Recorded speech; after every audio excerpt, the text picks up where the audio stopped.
You're listening to Second Cut. This is the independent film podcast where we talk about topics in film theory, criticism, history, genres, whatever. That's in theory. I'm Jacob, and I'm the one who it's clobbering time. I'm Sam. I'm the one who's got a name for our team, but I'm not going to say it until we cut to the credits. I'm Kieran. I'm the one that's obviously doing the other one. And it's that again, by the way. Yeah. Well, I said we weren't doing superheroes, and then Kieran reminded me, no, we are doing superheroes because there's more superheroes coming out. Yeah. I was going to say, there's a whole thing of, we're not getting superhero fatigue, really. Really, aren't we? 2 weeks. This is a promise. After this episode, we'll have a lot of time off from superheroes, I think, because we've probably hit our limit now.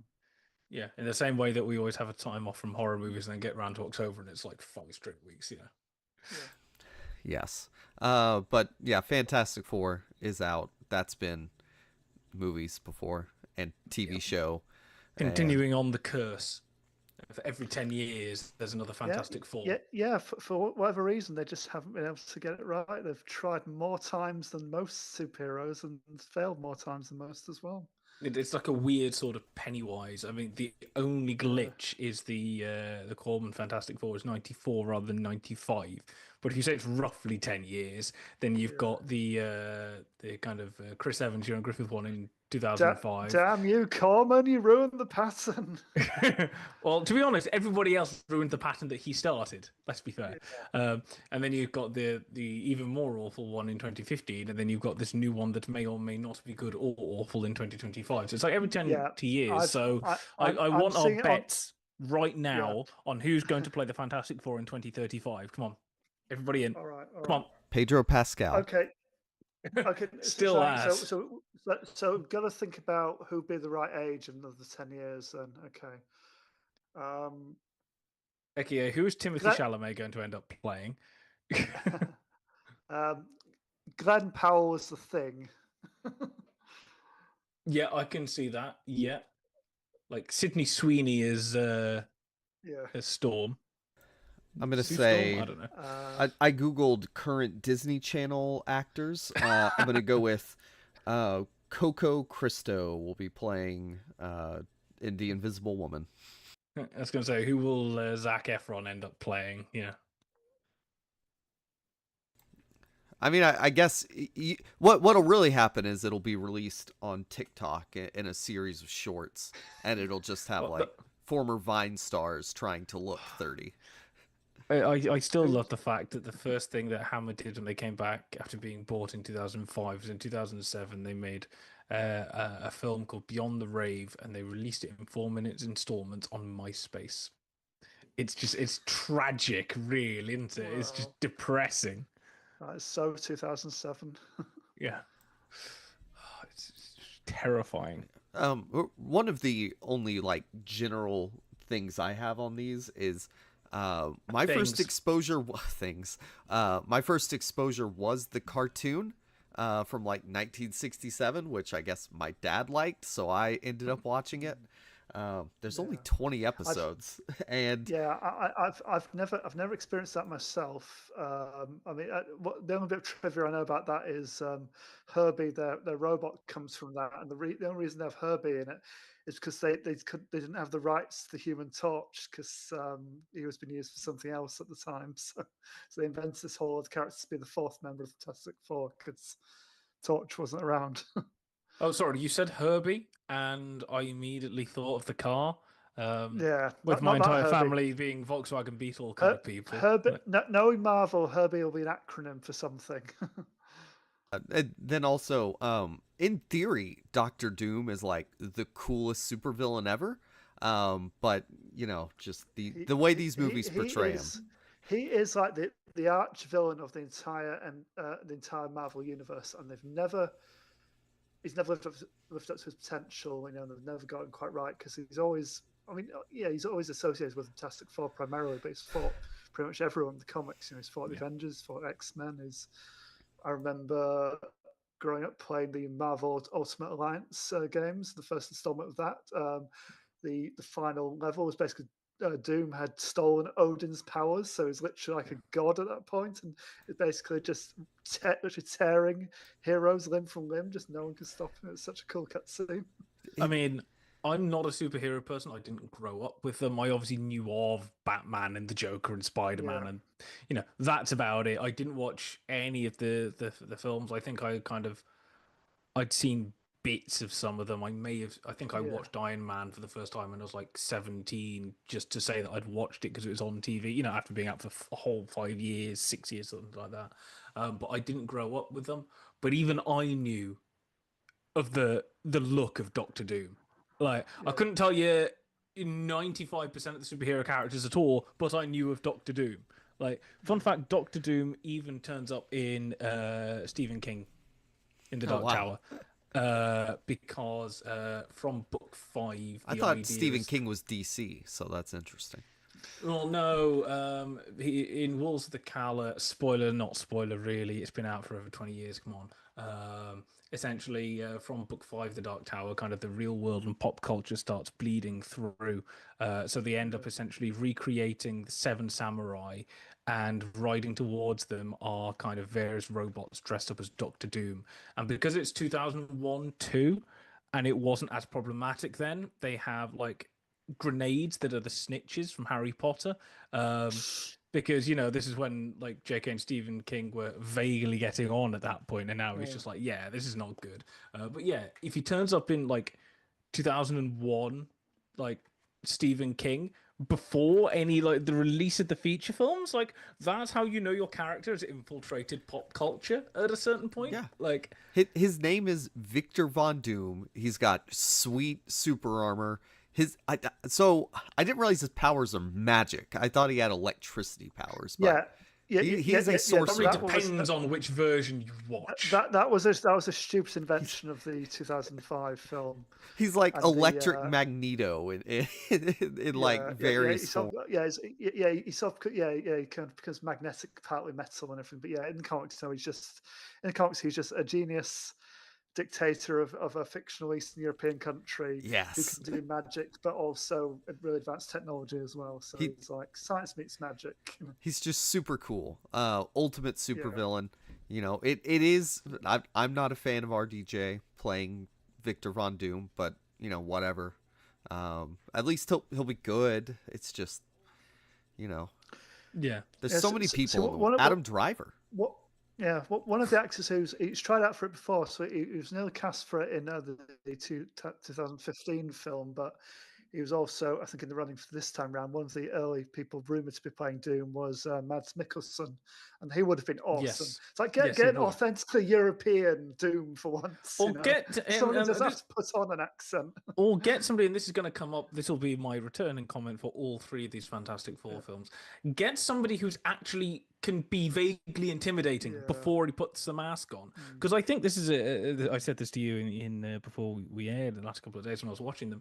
I think the thing is they almost thought like, oh, because he's got the mask, it's fine. It doesn't matter who we get to play him. We know the mask coming on, therefore he's terrifying and intimidating. No, it's the same trap that Halloween 2007 fell into, which is we know he's a whiny little kid before he puts the mask on. So even when he's got the mask on, we still see him as a whiny little kid. I don't take any of these Doom seriously. Anyway, this is what we're going to start ranting about in the next 2 hours. And we don't say any of these are like a bad film club episode, because we're trying to view them objectively and take what we can from them. But I think we can all agree this is the nearest as a bad film club episode we're going to get, other than Steven Seagal. So we're going to have fun with this one. If you want to rank up the rantometer, please do. I mean, kind of very brief summary. I'd say one's kind of so bad it's good because it's a TV movie that was never going to be released, basically. No.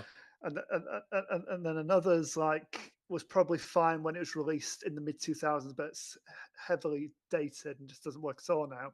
And the other's just a big hot mess. Just awful, yeah. So I will say very quickly, I do remember, although I didn't watch them, I remember the adverts being on TV for Rise of the Silver Surfer, because I remember the announcer that always used to do all of them. It's like Fantastic Four, Rise of the Silver Surfer, out now. Like that's all I remember of But in seeing him am I really the, going am around I the the one TV. who's had the misfortune of seeing all three of these cinematically released ones in the cinemas? Yeah, these were Very go to possibly. Blockbuster or watch on TV movies for me. Yeah, see, I saw them all on the big screen. Although I think the last two does start bringing up the thing, which is you either The thing. die in an awful Marvel movie, or you live long enough to be cast in an even better one. I Yes. think what's his face, Ryan Reynolds also proves this. Yes, that's true. Being in several awful I guess he was Marvel Fox movies at and least. well, he Yeah. was in Chris he was in Evans, too. Wolverine. He was in Blade Trinity. He was in Green Lantern. Is that DC? Is that DC? Isn't it? Yeah, that's DC, I think he's yeah. Stephen King. Very possibly. That would make sense. I mean, before we get into it, should we just talk a little bit about who the Fantastic Four are and kind of? You can. Well, Yeah, these are all a primer. they're all to varying degrees the exact same story, which is how Pretty did the much, yeah. Fantastic Four come to be? And how did Doctor Doom come to be, yeah. and therefore start a little Yeah, fight yeah. between them? So it's their classic little origin story. So the Fantastic Four were created by Stan Lee and Jack Kirby in 1961. The first characters they kind of found success with. Basically, they kind of almost they founded like the Marvel universe. They're known as the Marvel First Family because of that, and basically every character they created subsequently took something from what the ideas they came up with in that first instance. And they were seen as like from the start, it was like a representation of like a nuclear family, but very exaggerated, and their powers reflected their kind of personalities, So, I mean, in the Tim Story film, they have a few terrible puns and kind of hints about like what's going to happen with them. But that was basically how it basically happened. Mr. Fantastic, he's going to stretch himself to achieve his aims, and to keep juggling all his different aspects of his life. By the way, it is tough to woman- remember that they all have superhero names, that they aren't just Reed, Sue, Johnny, and Ben. Yeah, yeah. I'm not entirely sure if this was the reason for it, but I think it's generally seen as like the woman on the team is less seen. She's just gets on with it and isn't noticed, so hence she becomes invisible. The big hulking brutes, is kind Becomes of a big hulking his. brute. It becomes even more of a big hulking brute, and the hothead teenager, gets fire powers. But basically, they're all kind of got scientific inclination to various extent. They've got scientific backgrounds, and they want to be the first people into space. And they basically hijack a rocket to go into space, get hit by cosmic rays, which alters their DNA and gives them superpowers.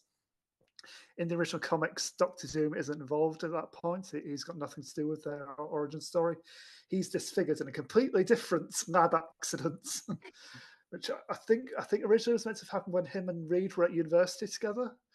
And Does he fall into a vat of chemicals after a drug deal kind of thing goes wrong, and therefore his mouth becomes permanently in the shape of a grin?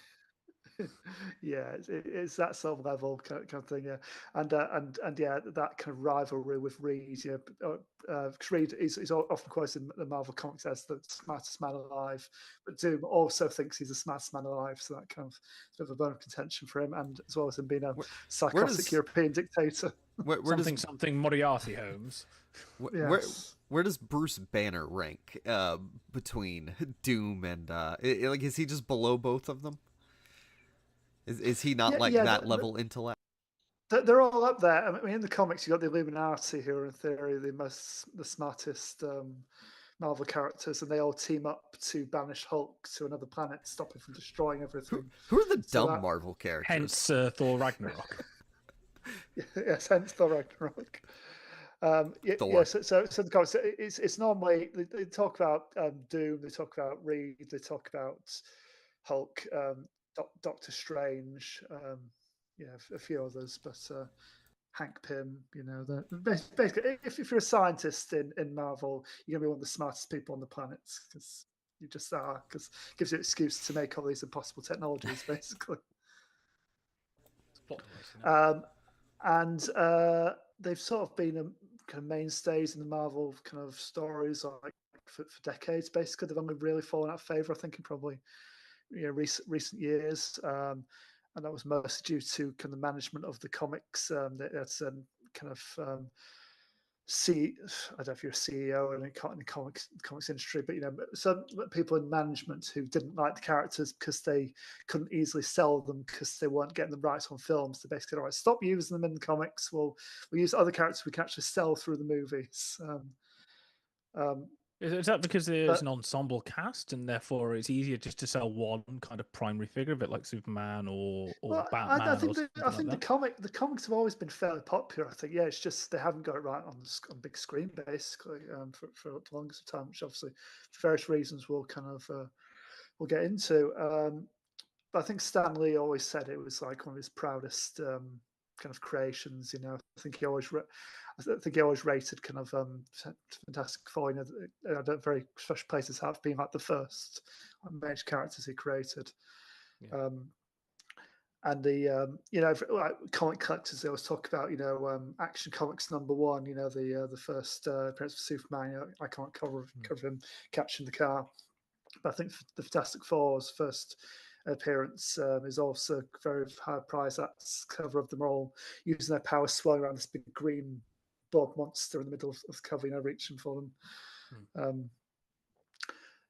But yeah, I think they've kind of, I think the fans of the characters, they feel like they've kind of been quite hard done by over the years. So I'm hoping, early indications are it's definitely the new one's meant to be the best Fantastic Four so far, but I know it's not really saying much. So No, as we'll get into. but and I suppose the other disadvantage in recent years as well is that we have had one great Fantastic Four adaptation, but it's not a Fantastic Four adaptation. The Incredibles is what a Fantastic Four movie should be, really.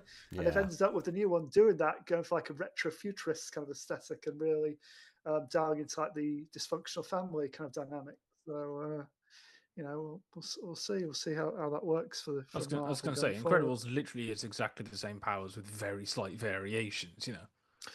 Yes, you yes. make So dash light on fire instead of going fast, and you make I don't really know man, and suddenly it's the same. Yeah, I don't really know why they didn't make Dash fiery. To be honest, I suppose the babe. No, Jack can light on fire, but he's got like, a range. He can also do everything, can't he? He's kind of got all the powers. And I think the most important, because he is a Jack of all trades. That's why. Yes. I think that actually is why.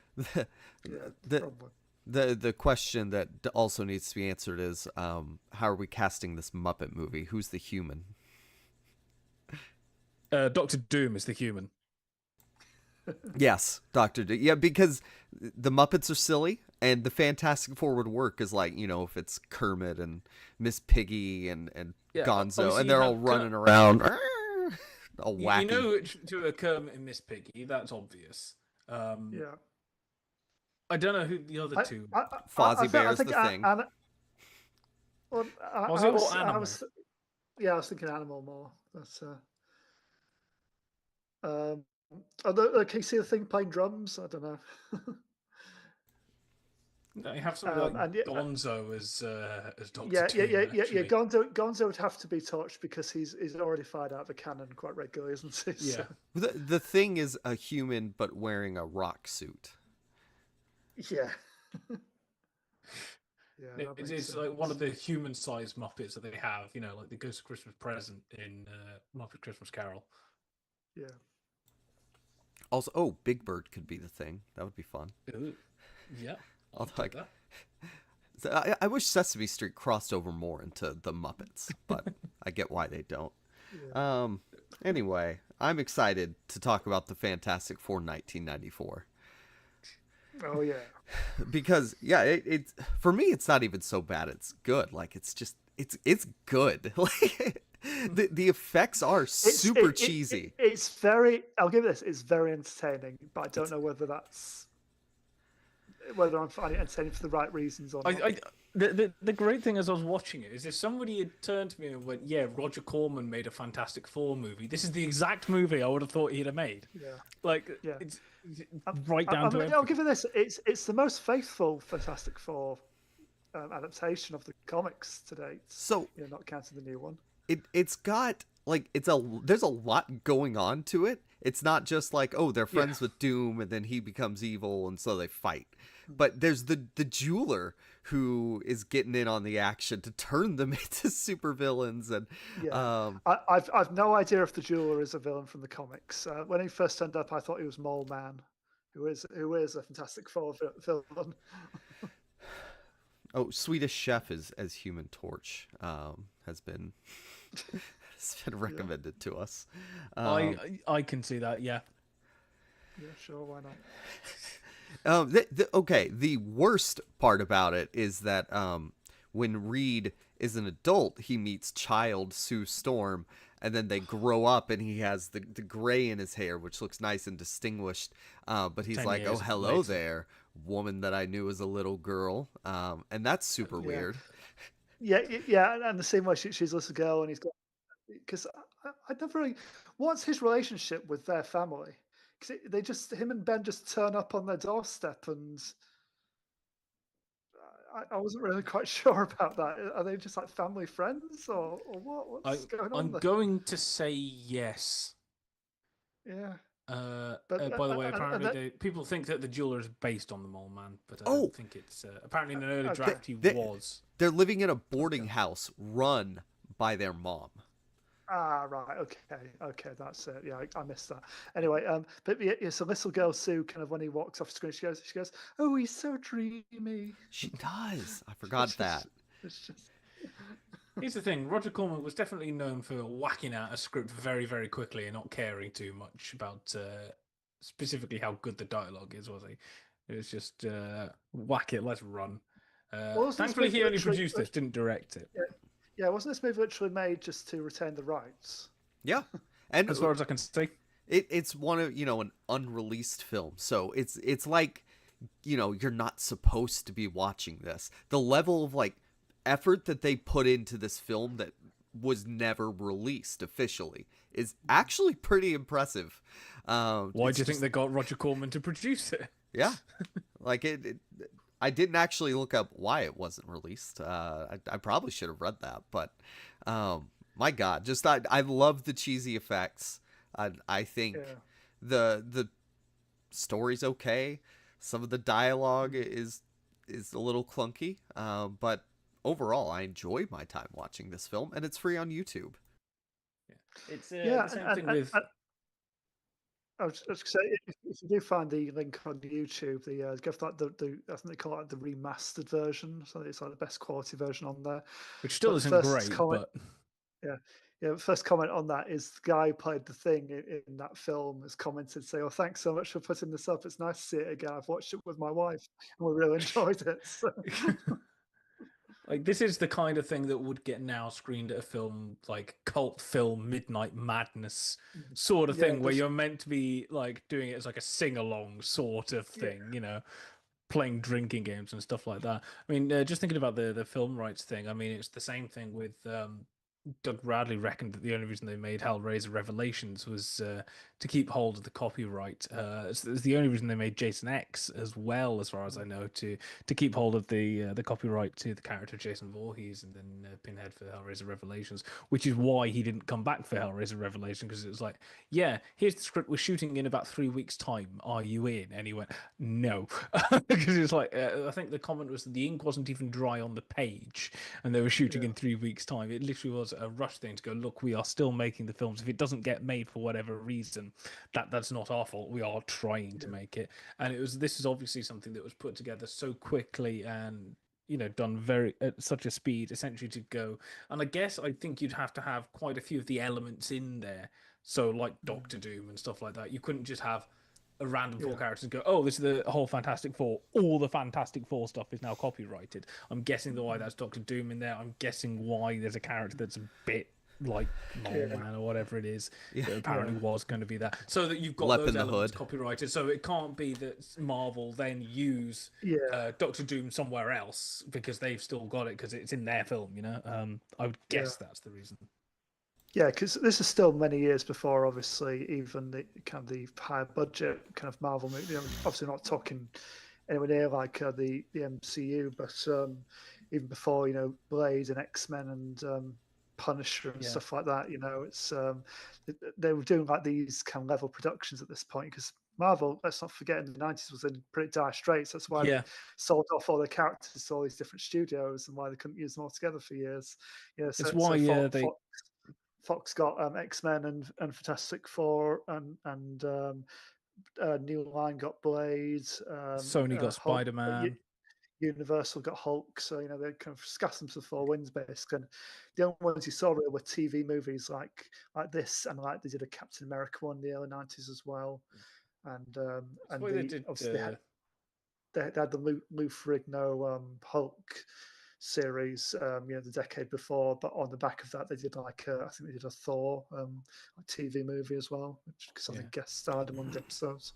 It was only around this period that they redesigned Nick Fury in the comics and deliberately based him off Sam Jackson.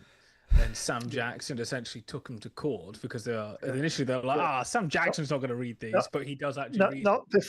Not before they managed to make a Nick Fury movie with David Hasselhoff.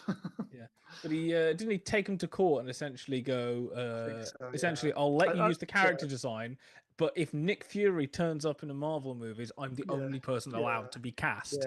And apparently years later, the people that did the redesign were like, are you still mad at us? And he's like, are you joking? The amount of money I've made off this in like 10 movies in, this is the best thing you ever did in my life. Thank you.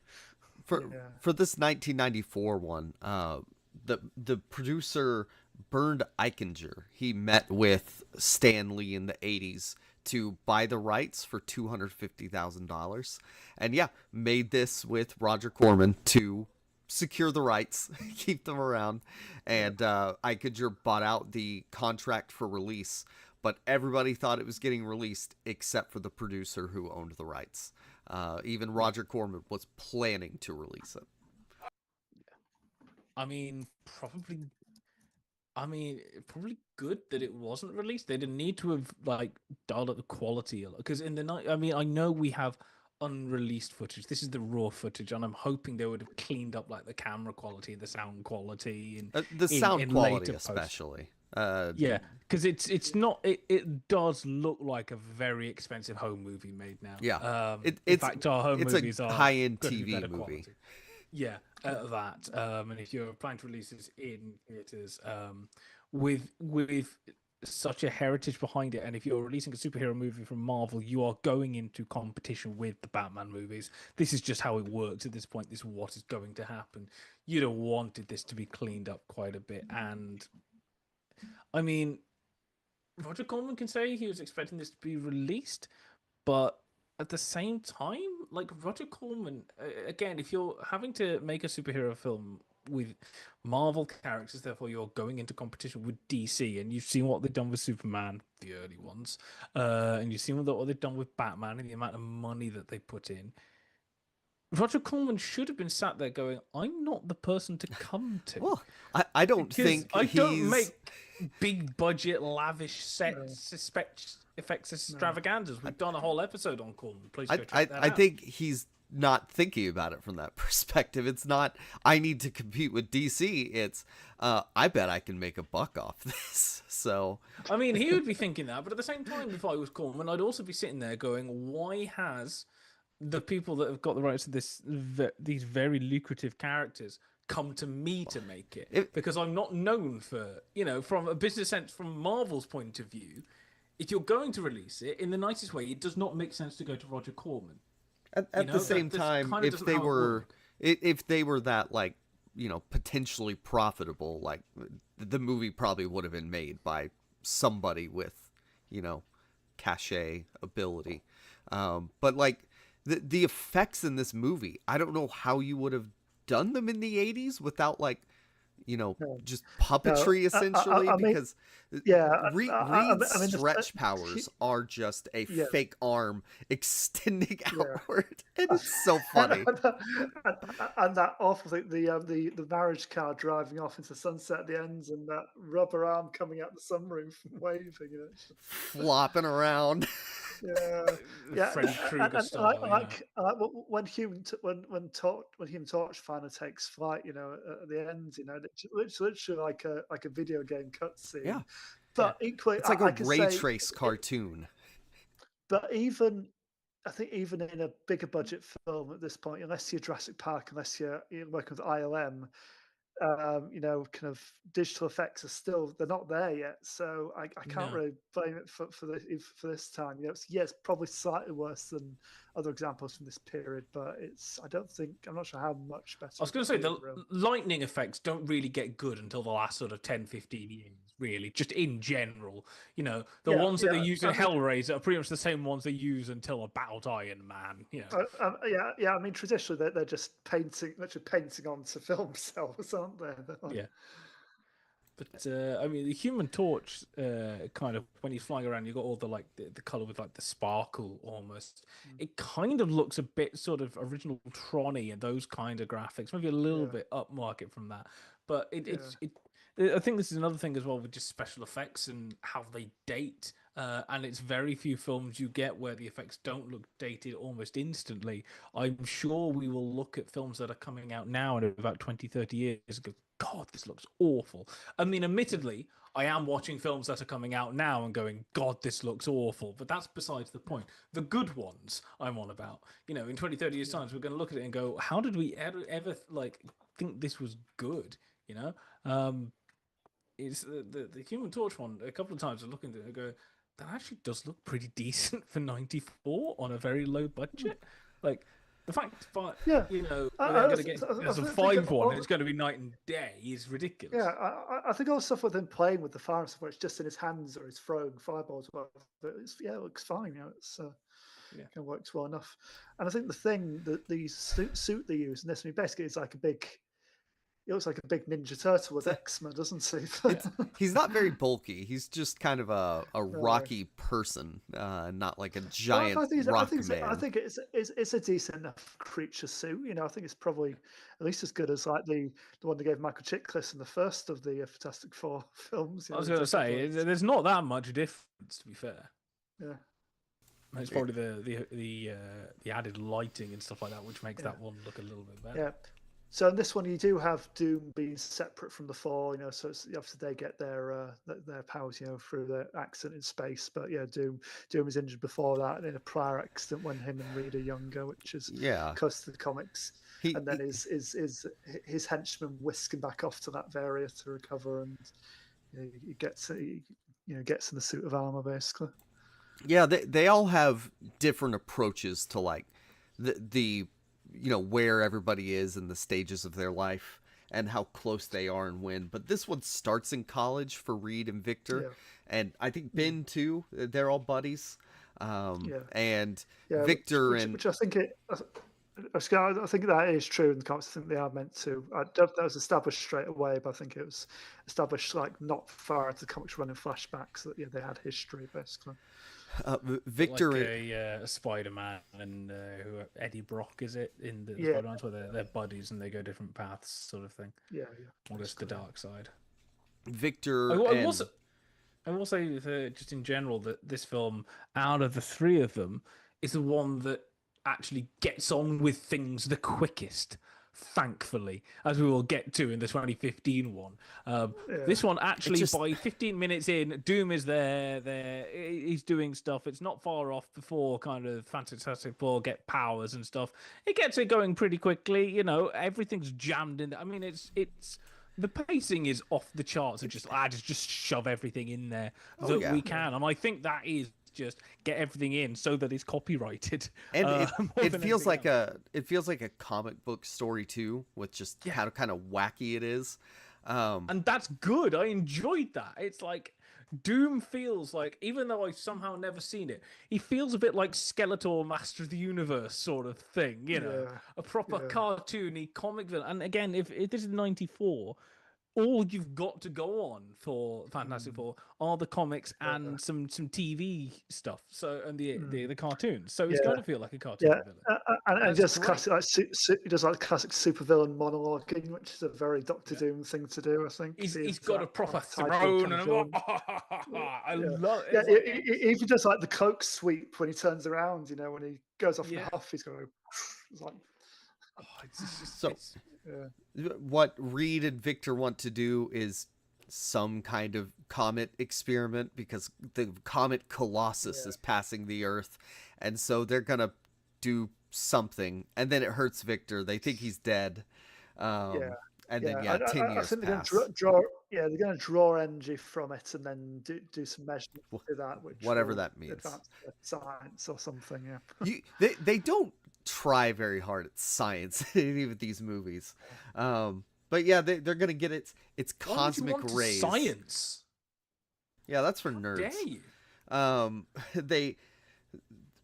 Oh my gosh! So the comet. Let's see. Oh yeah, 10 years later. So they're going to do a spacecraft because the Colossus is passing again. So they're going to go do a space mission. And they get a diamond to protect them from the cosmic rays. But the jeweler, the little leprechaun from the movie Leprechaun, he steals it. Warwick Davis. Yeah, it should have been. He was probably too expensive. He swaps out the real like green glowy crystal for a fake one. Yeah. I am surprised in that scene they didn't go full Indiana Jones and have it on like a weight and do the proper kind of swap over. Like it was one step removed. And then because they don't have the protection from the radiation, they and their ship are like blasted and they crash land on Earth, and it turns out they have special powers. Yeah, because they don't have the budget to just depict the ship disintegrating or re-entering or anything. So they just wake up in a field basically with a few bits of trash around them. I mean, that's how I'd do it. It's proper kind of 50s, almost sort of Twilight Zone style, you know. That's how you meant to do it, isn't it? The way, like, there's a couple of the movies that do this where they're taken in for like observation by doctor, or maybe all three, but I only remember two of them having it, where they need to be examined. But in this one, it's just literally a doctor standing in front of them and asking questions. The camera's square on, they're center framed, and it's flipping back and forth between them and the doctor. I think this is one of my favorite scenes in the film. It just ends with that great gag. Just the doctor's seen things, and he really freaks out, and he just says to Reed, "Take your own blood." Yeah. And oh my god, I just remembered another amazing Reed part, but I'll get to it. They're being comical about it, which I do like the sort of levity in this movie. It's silly. But I like after the doctor stuff where they're like, I'm elastic because I spread too thin. Oh, and I'm invisible because, I don't know, like Sam said, I'm a shrinking violet. And no, Violet is in Incredibles. And then who's the other one? I don't know. The Torch is like, yeah, I'm a hothead.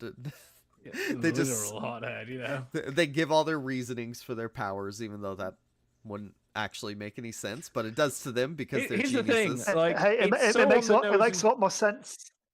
It makes a lot more sense than how they explain it was brute force in the Josh Trank film. I was going to say, it's stupid and cheesy, and yet a lot better than anything that's in the 2015 film. And then.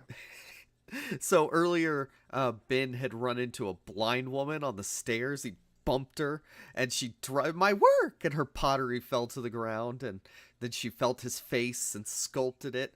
But she gets kidnapped by the jeweler, and she's going to be his bride, and so she's wearing a silly, I don't know, like headdress. She's Egyptian for some reason now. And I don't really get what his plan is with any of that, but it's hilarious. It's just a side plot, like just something that's happening. And like you said, Dr. Doom shows up and does evil Dr. Doom stuff. Proper like classic James Bond villain type stuff, like I am going to get enough money and take over the world sort of thing, not kind of like bringing about the end of civilization. And I've got a big laser and I'm going to aim it straight for all the capital cities. It's like that kind of level of like proper. And you know what? Sometimes that's what you want. You want just a little bit of ridiculousness, And it's actually surprising that he didn't go and try and ruin all the gold in Fort Knox, so that all of it goes up in price. Like, that's the next level that's coming on here. And again, considering the fact that he was being written in the mid-60s, when all the Bond movies were kind of at their height, is it surprising that there is a Bond villain inside him somewhere? Yeah.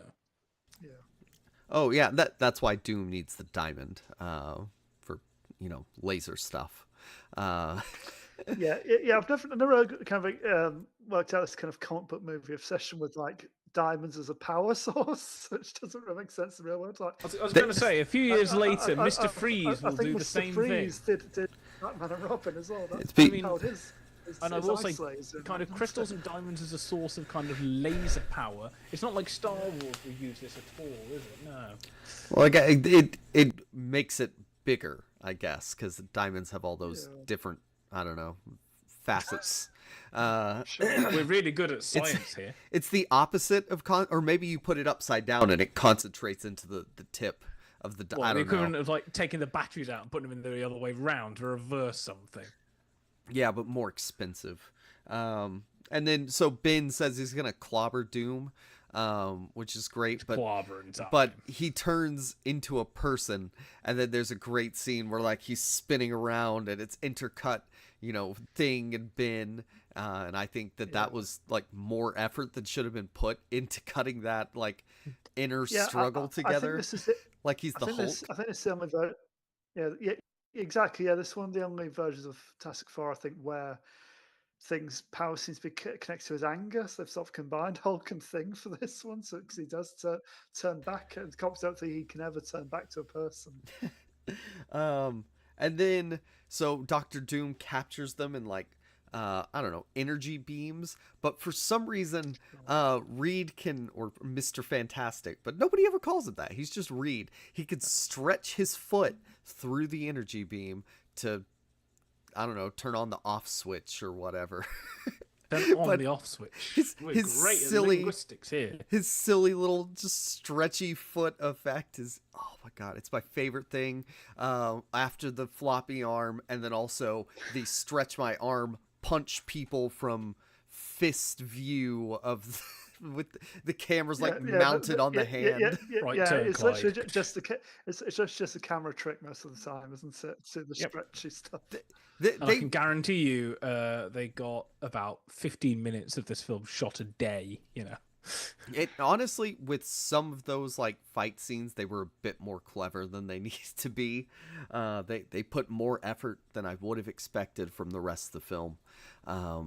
But yeah, the big fight with the henchman in Doom's hideout. That's it's not a bad action scene. It's especially for the budget level. It's fun. Of about 3 potatoes and a donut. And then we already discussed the final bit where for some reason the Human Torch is able to stop a laser with fire. It's like Harry and Voldemort. He just believes in himself more than the laser. Yes. So first believes in the heart of the cards. First, he manages to outpace a laser. But bear in mind, you can shine a laser at the moon, and rebound it. And I'm sure that travel light. Obviously, we know light travels very quickly. So Torch is obviously travel faster than the speed of light to get in front of it and rebound it off his body somehow. The fact that you don't actually see lasers in real life anyway, because it's the light bouncing off stuff. There's nothing to bounce off it in the air. You don't see it. So, and we say that this is one of the sticking points of this entire film, where they've gone into space and been hit by cosmic radiation, and one of them can turn into a Human Torch, or the fact that one of them can now fly faster than a laser apparently is the thing we're getting caught up on. Well, I mean, at least if you don't think about it too hard, it does look cool. So I mean, that's a plus. I guess so. In another film, there's going to be a point where I'm like, oh no, Reed doesn't really have superpower. He just stretches. But I want to see Reed just to try and dive in front of it by stretching as far as he can. But no. How far can he stretch? What are the limits? Can he just like sit in his office at work and go, "Oh, I really want a pizza. Where's Domino's?" Okay, it's there. He can wrap himself around the earth Thank you. and reverse the rotation. Exactly. Yeah, bring. I'm sure that's been. I want a little bit of shade here. Let me just grab that aeroplane and bring it over to block the sunlight a bit. What are the limits of his powers? I also love when Sue, she turns invisible, but somehow also moves at like light speed to get out of the way as two henchmen clang into each other. She turns invisible and like had to just turn around and run, really, or maybe run backwards. I don't know. She got out of their way really quickly. And then plot lines are kind of resolved and stuff. And you know what? The nicest thing of this is it's only 90 minutes. And it was free on YouTube. I was going to say, you can get out of the way very quickly. It's a nice, fun time. And the 90 minutes somehow will be about the same length as all the big budget stuff coming later. Somehow. And if you're made of rocks, only a blind person can love you. Indeed. The real winning was the friends we made along the way. And then I guess in the next 9 years, somebody invented CGI, or gave the movie enough money to afford.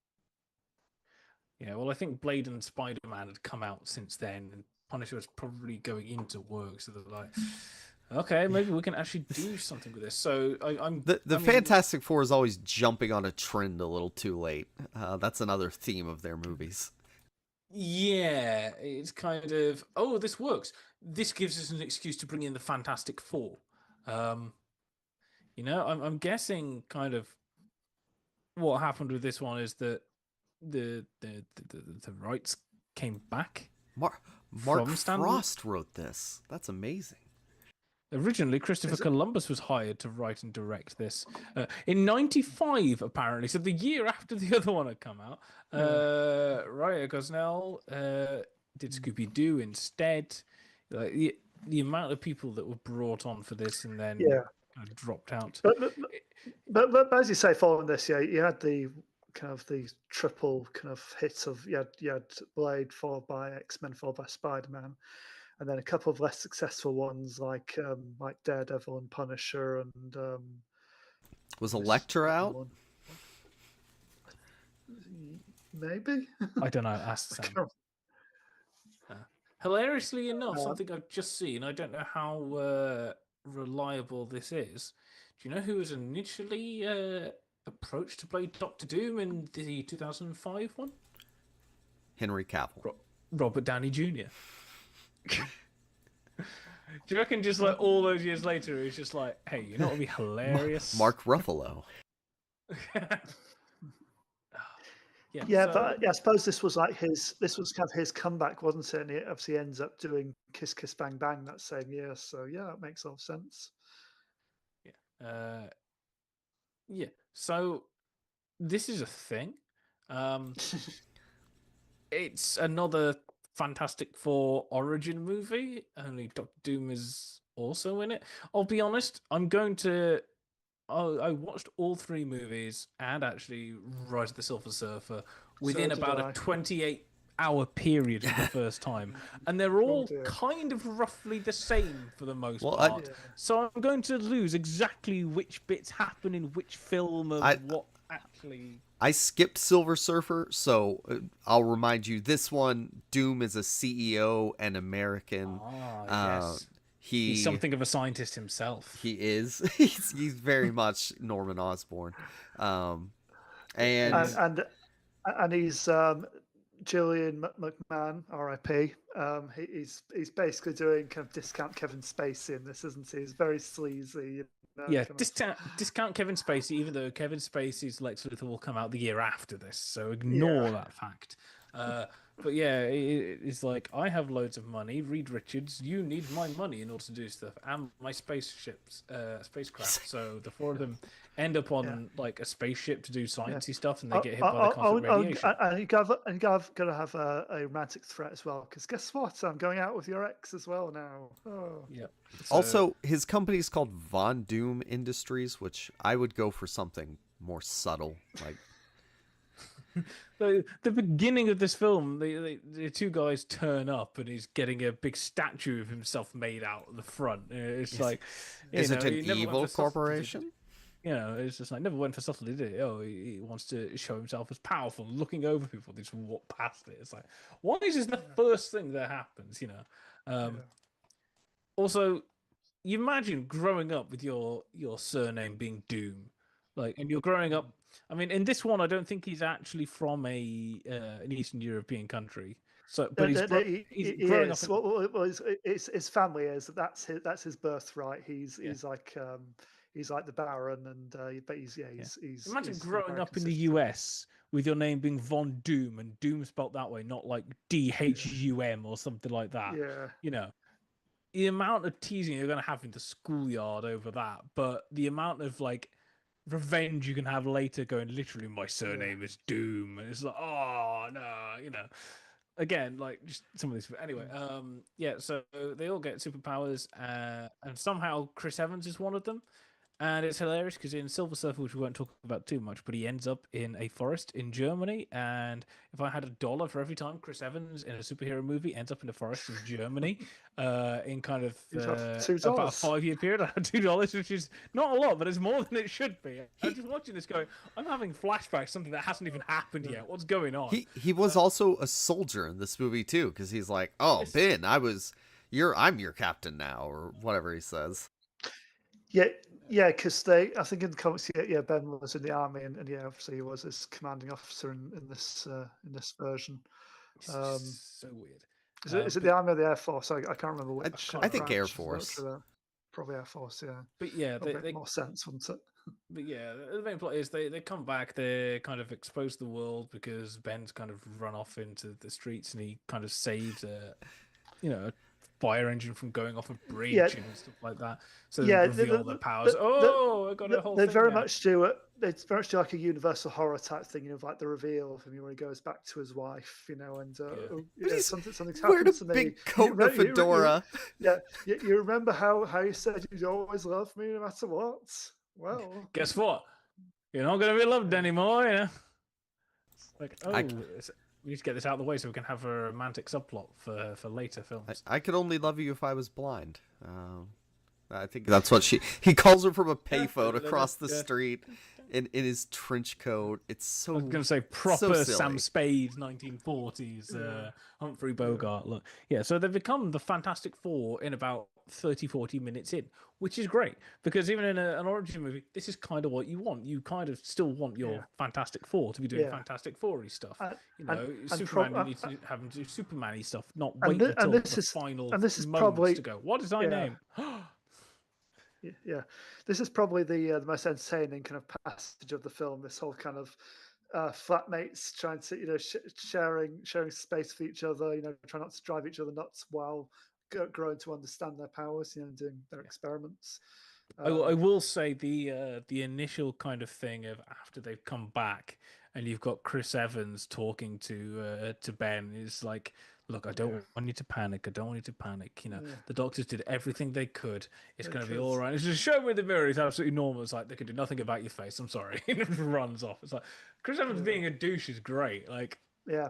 How many times in this does Ben have to go, Johnny, charge after him? I think he just presses a button at some point on a sound pack. It's Johnny. I'll give it this. I think they're probably the best things about this. Chris Evans and Michael Chiklis. I think they're both really good in the roles. In the nicest way to my Welshman, Ewan Griffith, Chris Evans is better. Yeah, I mean, it always bothered me why they always cast Mr. Fantastic so young in all of these versions up to I think Pedro Pascal's going to be the first Mr. Fantastic who's an appropriate age, because the whole point of the character in the original comics, he was meant to represent that classic all-American father figure, and he should be middle-aged, he should be sitting in a corner smoking a pipe, reading a paper. That's the kind of character he is. I was going to say, it's going to get even worse in the next one, which is literally the teen movie version, but we'll ignore that fact. Well, this movie really gets the tone right, in terms of, and I know there's a lot that's been coming out in this period, but especially compared to 2015, it's upbeat and it's got the action. It's fun. It has the right character interactions. It's got the right amount of threat said, later on, you know. Yeah, I think they said at the time the tone they were going for was the same tone as Sam Raimi had for his Spider-Man films. You can definitely see that, I think. Yeah. It like feels about right, yeah. The big action set piece where they're like saving the Brookwood Bridge. It doesn't look super amazing now, but like it's entertaining. They're all using their powers. I think things smashing into the truck still looks pretty cool. Yeah. Anyway, Victor Von Doom's like, ooh, this is good. I can have some of this and try and get some of their powers by like extracting part of the cloud from them, or. Yes, so because in this version he went up in the ship with them, he's also been infected by the cosmic rays, and it's basically turning him metal and electrified. Yeah, and therefore he turns into there is only doom. Like, is it this one where he literally quotes Ghostbusters? No, that was in that's in 2015. Oh yeah, there is no Victor. There is only doom. Oh, come on. Yeah. So of course, Victor being a civilian, he has a nice, he has a handy metal mask lying around his office that's been given to him as like an award for something. Got a handy metal mask and his own sort of secret villain lair, which supervillains like to hide high up, and then everyone else kind of hides kind of in bunkers low to the ground if you're a James Bond villain.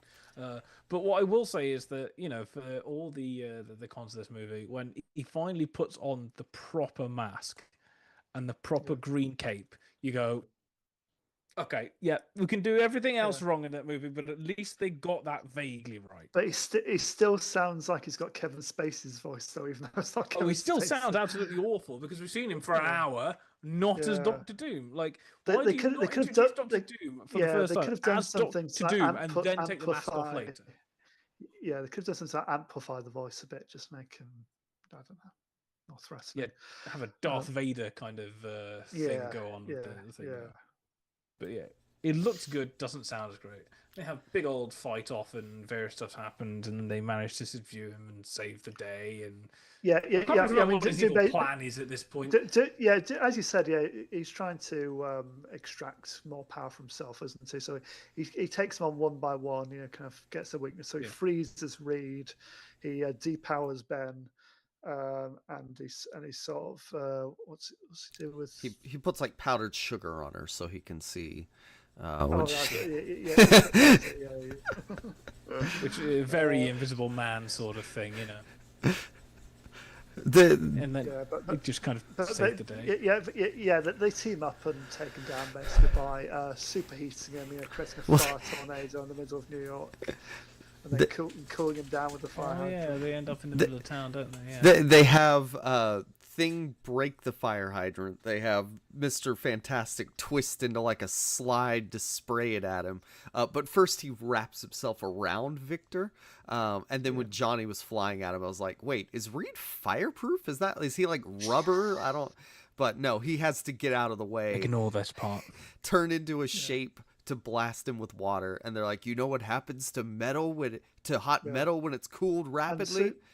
So they use science to save the day, although I still don't know the answer to that.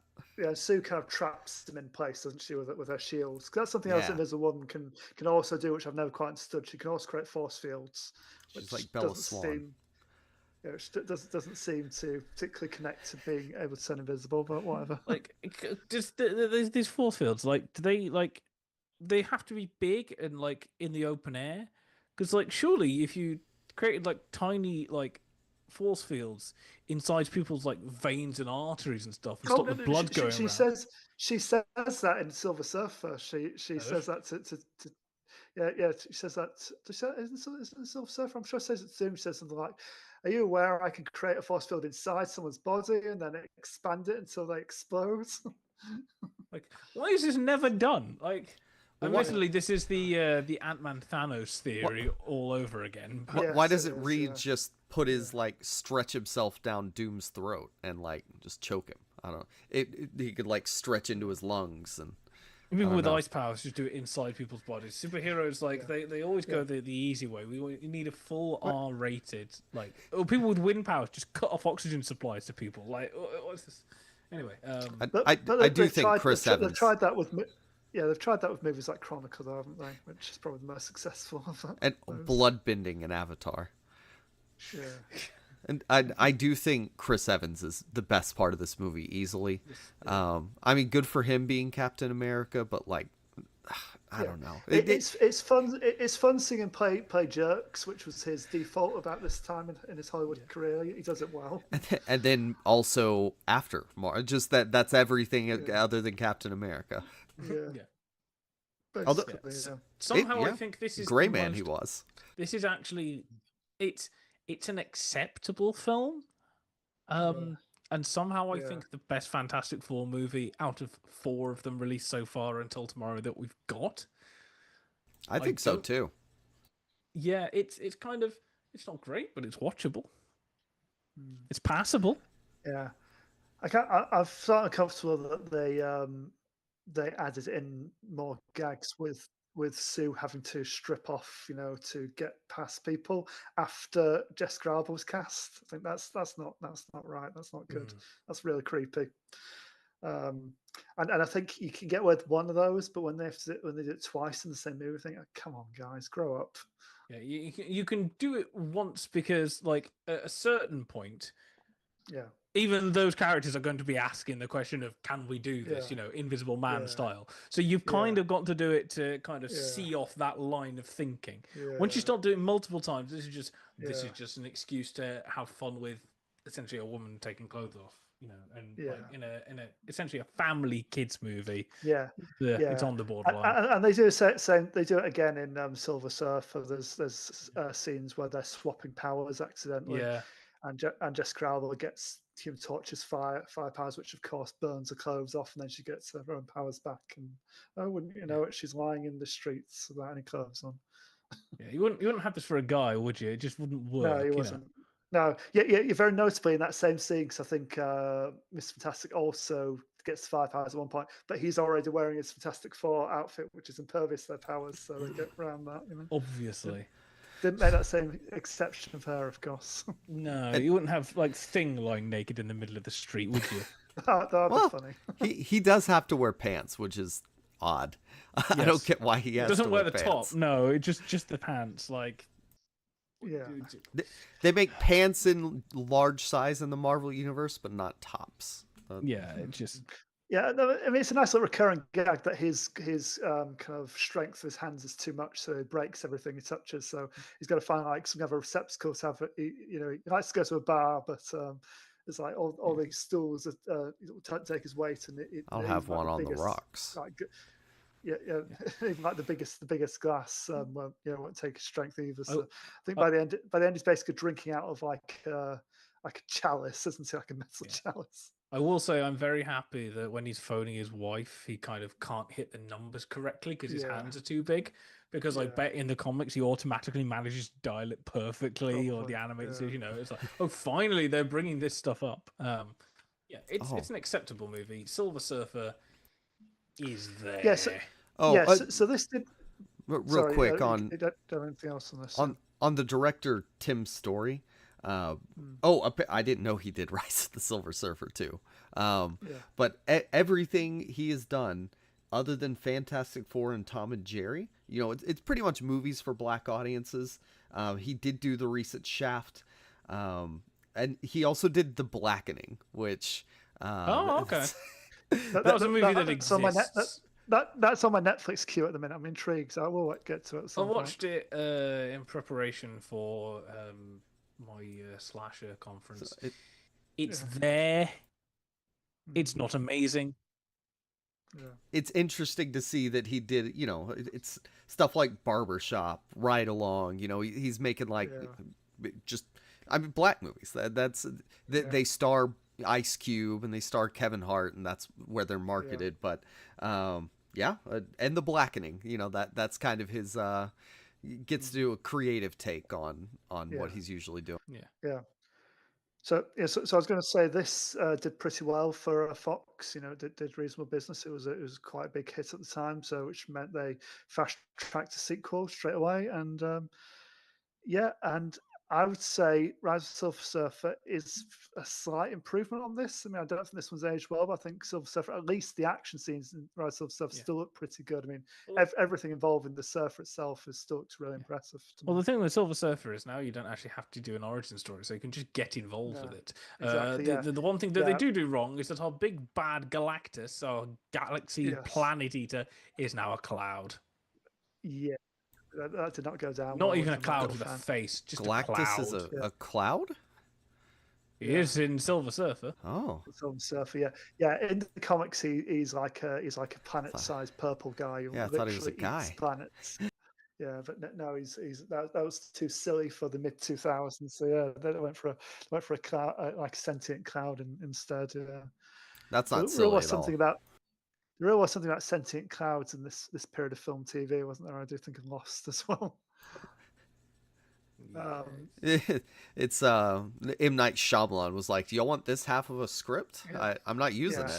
it." And they bring Doom back. So he's been shipped off to that area. He revives somehow. They kind of they get around. How are you back? Just by him ignoring the question. Basically, he doesn't answer it, and because he has an interaction with, because he gets blasted by a Silver Surfer cosmic Blasted ray or off whatever again. it's meant to be early on, that heals him for some reason. So now he just looks like the original actor again. Yeah. And then they end up fighting Doom again towards the end because he steals the Surfer's surfboard. One thing I will say with Silver Surfer is there is an amazing moment of, and I mean, I know these are meant to be the smartest people in the world, right? But there is an amazing moment when Reed calls in his new kind of hover car speedster gadget. The Fantastic Car. Fantastic car. Was actually going. It's just the fantastic, the Four-mobile. But yeah, they fly around in that sort of several hundred, a good sort of 100, 150 mile an hour, probably speeds wise. Yeah. Doom comes after them and starts attacking them. And Reed just randomly goes, "Okay, we're going to have to split up." Boom! It now splits into 3 parts. They instantly learn to fly it. Yeah. I'm sorry, this is not like, it takes me like 10 minutes to work out how to do the controls on a video game, and even then I'm awful at it. 150 mile an hour, I'm sorry, even the smartest brains in the world, you get like PhD NASA scientists that like occasionally can't use a printer or a self-checkout, or expected to learn this at sort of like 150 mile an hour whilst being attacked whilst the world's in danger. It's not going to happen, I'm sorry. This is I mean, do you think he's so smart that he's controlling all 3 at the same time? No. Like, just no. This is obviously meant to be that they're all doing it at the same time. And they basically defeat Doom by because Johnny's still got the power swapping powers they got from the Surfer, and they basically combine their powers, and he basically defeats Doom that way. So he kind of turns rubbery to kind of time up, and then turns fiery, and then gets a big thing fist and punches him into the river. And then they eventually, how they defeat Galactus is they go, "Silver Surfer, you can save us all along." And it's like, "I can, yes, I can. I will sacrifice myself now. Goodbye." Done. Yeah, it was just like, what? Yeah, that was it. And I'm not going to be seen at all floating in space and eyes opening just before the credits.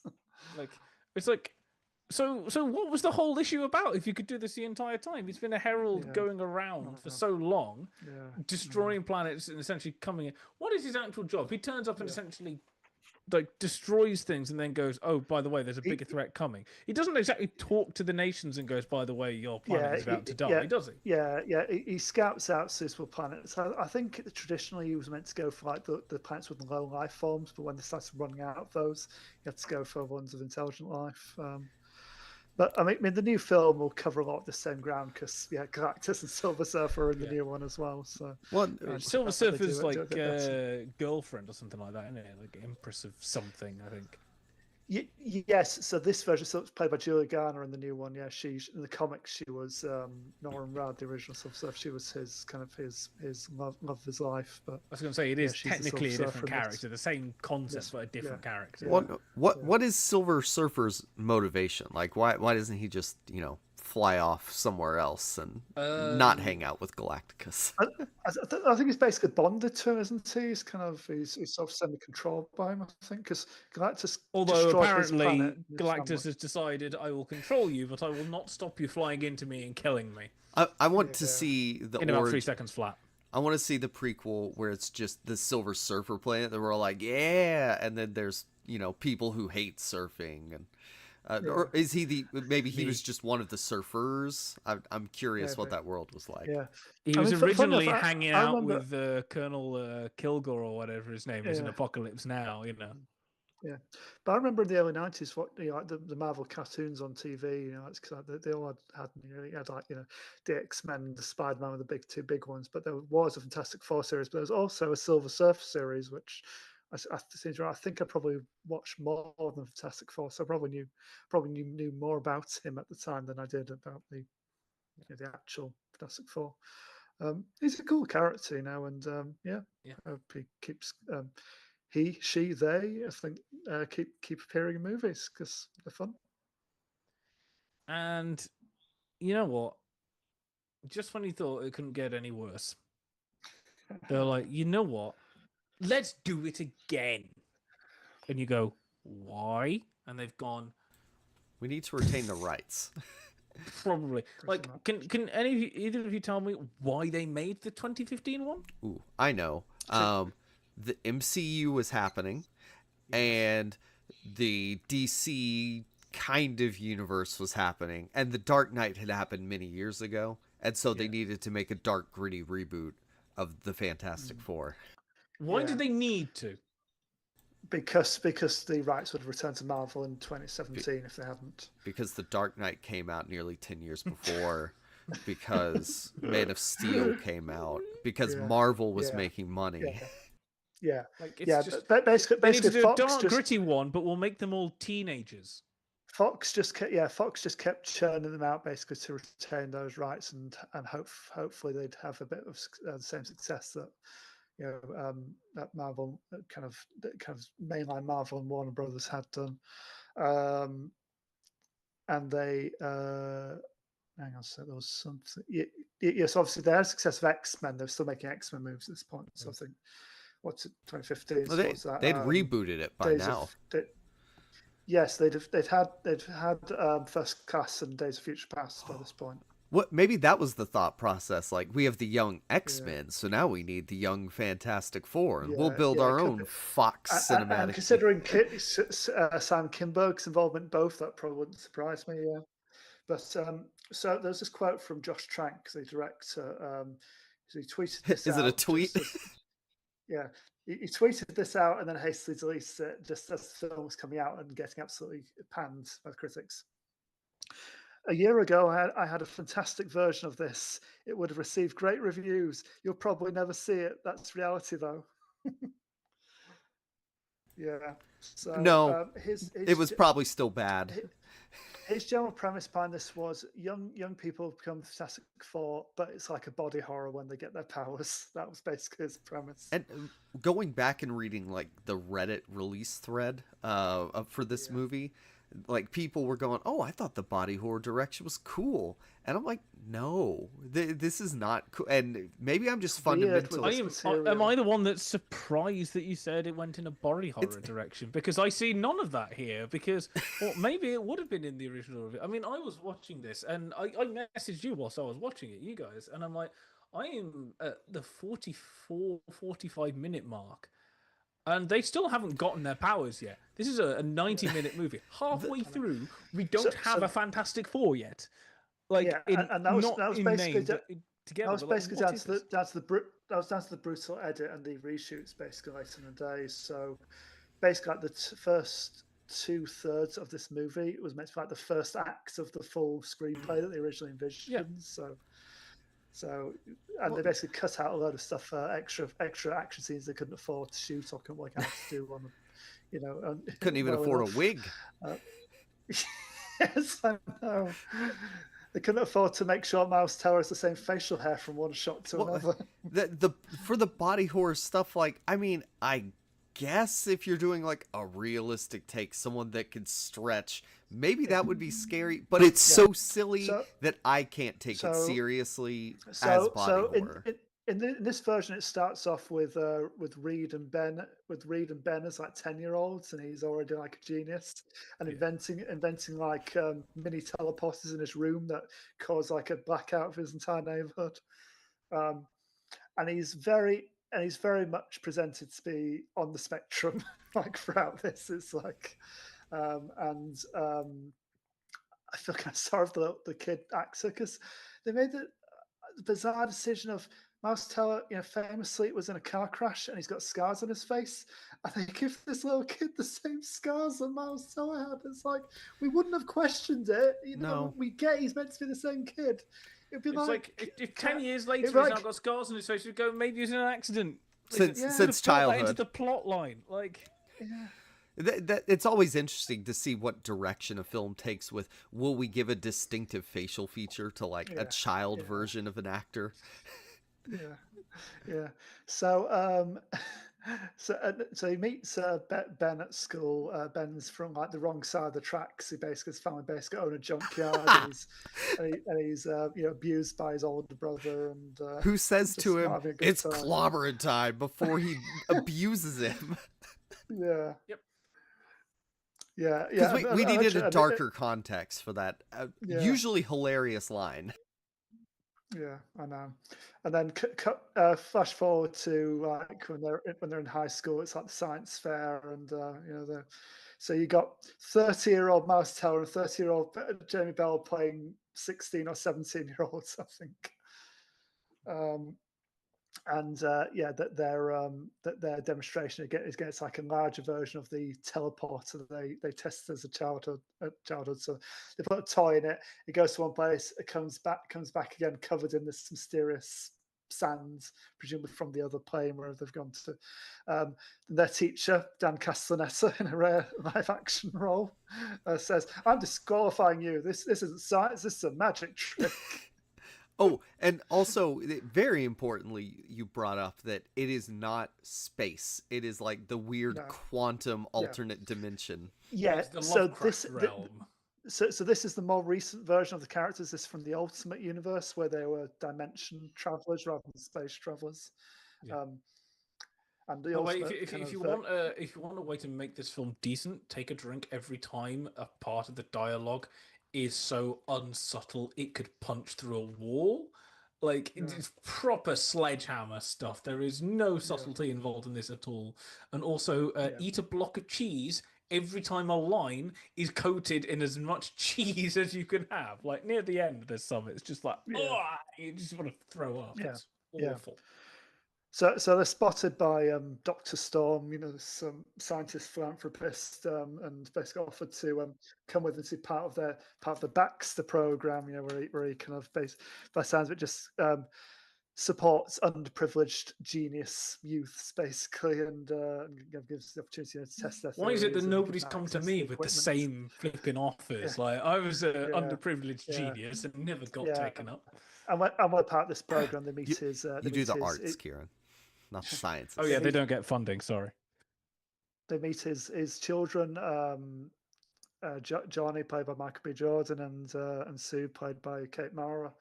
And they also meet Victor Von Doom. Apparently, it wasn't originally called Victor Von Doom in this version. I think the original script they just gave him a European name, Eastern European name that sounded enough like Doom, but they said no.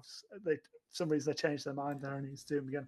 And Doom in this version is basically a hacker, like an eco kind of like a kind of a cyber terrorist essentially, or a cyber freedom fighter. He'd probably describe himself. Also, I think Toby Kebbell is just like a terrible choice for this. I mean, he's good at some things. He does do intense kind of performances quite well in other things, but not in this. It just doesn't work. I know they're going for young, but he has too much of like a boyish look to play an arch villain. I think we're not even going to make it look like Doctor Doom. Yeah. The guy in the other movie who is now dead, R.I.P. Better choice. Better choice.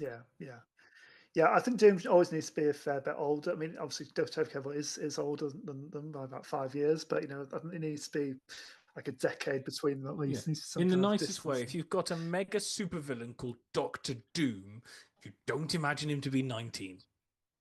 This is just this is not working. Yeah. Like, why ever did they think this? Why couldn't he just have been the ruler of the like alternate quantum dimension? I don't get that. And they throw Well, there again, some there for like 30 some of the years. ideas they discarded for various reasons, for either not being strong enough creatively or for budget. There was a similar idea to that, which I will come to. So they build their quantum extra dimensional transporter thingy. They all go through.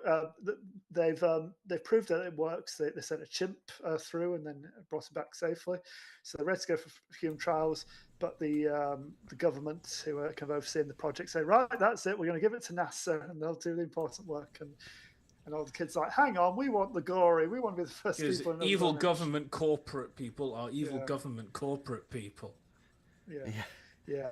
So, let's make sure we point out, like Kieran said, this is 40 minutes into this movie. Yes. Yeah. 40 minutes. The movie isn't 2.5 minutes long.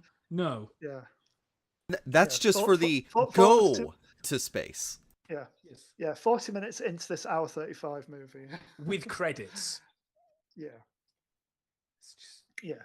So Sue isn't around for this. So it's the four in this version who actually go over to the other side are Reed, Ben, Johnny, and Victor. They end up calling Sue for help. You know, she's really to music in this one. She likes Portishead. She's always wearing headphones, and she's just away doing her own thing, listening to music while they're messing about. They get absolutely hammered, don't they? And then thought, yeah, let's go. Let's go. Let's do it. Experiment tonight. The reason for this is that we now know that all the kind of slightly nerdier girls at school have always got the headphones on. And they're always doodling in the back of class. As somebody that works in high schools, I could confirm this. You know, this is how it works.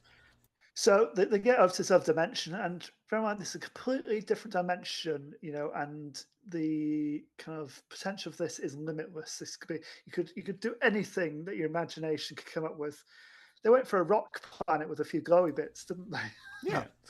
Can I also point out very important thing to point out here, which will be immensely important to the plot here. They are all wearing spacesuits that they seem to need them to breathe.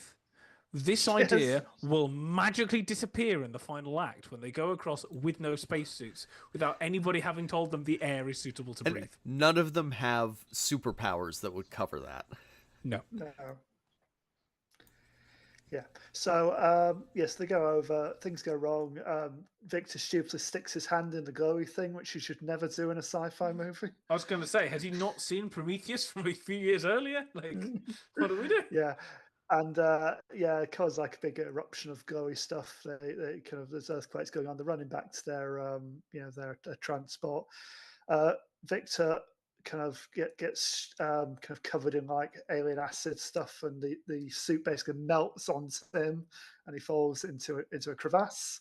Yeah, he does a golem. Yeah. The others make it back to their pod, at which point Johnny sets on fire. Dr. Mountain Doom. Johnny sets on fire when he gets in his pod. Ben gets a lot of rocks in with him in his pod. I don't know what happens to Reed to make him stretchy, but they kind of skip over that. He's stretching himself too thin, metaphorically. Yeah. And Sue obviously was the one that didn't go there. She was the invisible helper at the back, therefore she could turn it. Yeah. I'm making stuff up. She's the Michael Collins of this expedition. I'm still slightly unclear why she gets powers as well. Is it just when they go back, they bring away with them? Yeah, there's like a blast that goes through this one room. She's in the room, isn't she? And she tries to protect herself, so she gets forced to. Blast of powers cannot go through some glass, that is obviously not airtight to people in the next room over or something like that. Waves are stopped here. Yeah. So they all get stupid powers based on the manner of their death, which just superpowers or stupid powers? Both. Okay. Cut to a year later for some reason, and they're all being experimented on and tested. It's insert 5-minute montage.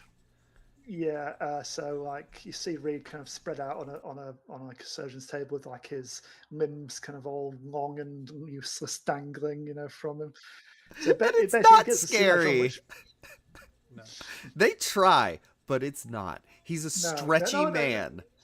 I didn't say it was scary. I said it was kind of like I don't know. It's meant to be like disconcerting, isn't it? It's meant to be like a weird kind of Oh, image, I think it's meant to be like, because it's Yeah. going for the body horror. They do Yeah. try, Yeah. but no. Yeah. Well, And then they might have worked if they'd actually spent some time on it. Because bearing in mind, this Yeah. is around the 50-minute mark. The film will end at about the 90-minute mark. It would work if what was happening to them was scary and not being a rock man and being flubber, but a person. Like Lighting on fire. it's inherently a silly concept. I know. And you see like but before this cuss away, by the way, you saw Ben kind of being buried under a mountain of those rocks as well, and kind of shouting for help and stuff. So it's all that. But yes, so yeah, so they're all being kind of experiments on and tested by the army. Ben's got more of a handle on his powers because he's just a rock man, so they're using him like military operations, sending him into like war zones, dropping out helicopters. I forgot about the military stuff. We're like, yes, we have our own metahumans or whatever they say as they plot. Mutants. And Reed has escaped to like Central America where he's working on a cure. So For some reason. You see Sue like lying on a table, kind of phasing in and out, because like Dr. Storm at this point, he's just worried about his kids, obviously, but she's like phasing in and out of the visible kind of spectrum, and Johnny's just spontaneously combusting like all the time. But he eventually gets a handle on things. So I think they call Ben Asset 1, and then he's Asset 2, because he's got his powers more under control, and they're going to start using military operations while Sue's still like trying to get control of her invisibility and her force fields, and she can fly as well for some reason. I think She pushes the force defy field. gravity. Yeah. Yeah. I'm trying to defend it here. And Reed, as you say, kind of stretched himself all the way along like an air duct and kind of out, which is one of his powers in the comics. He does kind of get kind of in under kind of tight spaces and stuff, and he can kind of almost turn into like a liquid to get through like gaps and things, so that's kind of accurate to comics. But yeah, he goes on the run basically. He's man on the run. There's a hilarious scene where he goes, this guy, we don't know why we're following him. He's in a bar and he's asking for information. And he goes out, drives away, and his face contorts, and it's actually Reed who can shapeshift now. That's like when Superman turns himself into a Japanese man. Or James Bond turns himself into a Japanese man. Yeah. Yeah. And then eventually they come back together. They find Reed, who's kind of blames himself for everything. Ben in particular blames him as well for how he is now. And they basically work out we've got to go back over to the other dimension, see if we can fix this. But not before Doom reappears and comes across the other side and starts causing havoc. I was going to say, like, he kind of, bearing in mind it's taken them like 45 to 50 minutes to go to this alternate dimension and get the powers and things like that. The amount of time before they go back there to try and get rid of the powers is about 10 minutes screen time. Like, it is just a montage, and we'll sketch in the details. Oh, they're being tested now. Right, we want to go back now. Do we have any time with the character? No. Do we actually want to go into any kind of emotional depth, perhaps, or see how they interact with each other, or what their pet, their old friends that they used to work with? No. Do they have a social life? That's no. And they've all got one character trait each, haven't they? So like Reed's like the awkward one, kind of who can never turn his brain off. Johnny's just an overconfident dick, basically. Sue's kind of Michael B. Jordan. I think if you're Michael B. Jordan, you can do what you want. Yeah. He's Sue's underused, like by the way. Somehow. Sue's kind of standoffish and lives in her own world, and Ben's kind of he's always going to be that kind of tough kid from a rough background, but with a heart of got soft-hearted, really. Heart of rocks. Heart of rocks, yeah. Are his organs rocks? How does that work? I think so. Don't question these things. Yeah. I believe his whole body's kind of got that kind of layer of rocks. Yeah. But when they go back to the other dimension and see that Victor somehow survived, he's until his Enviro suit has kind of degraded to become a nice hood and cloak for him, to complete the look. But yeah, the rest of his suit's kind of melted onto his body, basically. I was going to say, it's kind of like a redesign of Doom, but it makes it like, if you've got Doctor Doom as a character, why not use that iconic design? It baffles me. They've gone like, oh yes, but we want to try and reinvent it, but it's like it doesn't need reinventing, And his powers in this version are basically his carry now. It's just telekinesis. That's it. Yeah. That's all he does. Like, are we going to explain what this planet in dimension is that does this? No. Yeah. He's Magneto without explaining that it's like what he can do. Yeah. What's his entire thing? His entire thing is, my planet actually saved me, and now you came back. How dare you come back to try and save me and learn things? I must destroy your planet in vengeance. Yeah. So it's not that it really matters, but basically most of the final act was done in reshoots, from Doom kind of coming over and kind of attacking everyone in their base to the last kind of 30 minutes. to the finale back in the other dimension. And for all these reshoots, Toby Kebbell wasn't available. So whenever you see Doom in the suit, it's not Toby Kebbell. He just came in after. He basically just came back and dubs in like a few final lines, but he's not ever physically Doom. They didn't even need to do that. They could have completely changed his voice and used somebody else. Yeah, exactly. Yeah, would have been better. They go back to the other dimension. Doom's sucking matter from our world into that dimension for some reason using a sky beam. He instantly knows how to work. Yeah, the overused kind of superhero movie finale kind of trope of choice. Just what is it? Skybeam. What's it do? Skybeam stuff. Well, that's David Ayer. Something give us something bright for our heroes to fight around. That should just be like a CinemaSins thing, Skybeam, ting, just for movies in general. I know. Yeah, so they all go across there, come back. They've got to work together and use their powers in combination again, like they did in the previous films, to defeat Doom, to knock him into the portal, basically. So originally, this final act was quite different. Well, actually, the middle act was different as well. Basically, the first act is basically stretched across the whole film, and they added a few crappy extra bits at the end. But originally Doom was going to be, they'd found Doom, but he'd have been working for Galactus. So Galactus would have ruled over. They found that Galactus would have ruled over this other dimension. They'd have found like a ruined city somewhere in this other dimension that would have been destroyed by Galactus, and Doom was basically acting as his herald, and he was going to bring them over into their world, basically. And but they kind of scrapped this for budgetary concerns at the time, and they couldn't quite make it work. But that sounds potentially like a more interesting concept if Doom is kind of a combination of like characters. If it's not actually the traditional Doctor Doom, he's kind of got a different role in that. It's kind of. Here's the thing, though: the budget was $120 million. Yeah. What are you spending all the money on? That when you get to $120 million, you don't have enough money for your script. Like, you look at the script and you budget for the script. This is why you pay somebody to do your breakdowns. What are you spending the money on? Miles Teller wasn't that expensive. Like in the nicest way, most of the cast, they're decently known now, but I don't think even like Michael B. Jordan was massively known then. Like, he was probably the biggest star, but he wasn't like. Yeah, Michael B. Jordan had done the B-list, not A-list. Had he done the first Creed at this point? Was it the same year? I think it might be the same year. I think it was the same year. Yeah. So you're making this in 2014, late 13. You're hiring him. Yeah.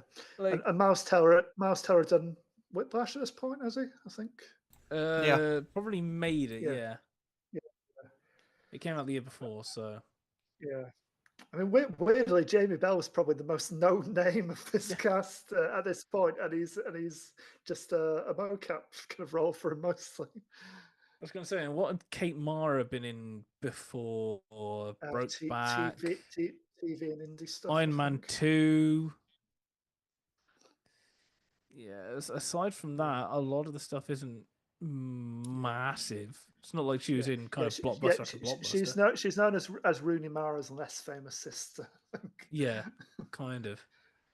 So a few Philip things about Glass this. did the music. Maybe that.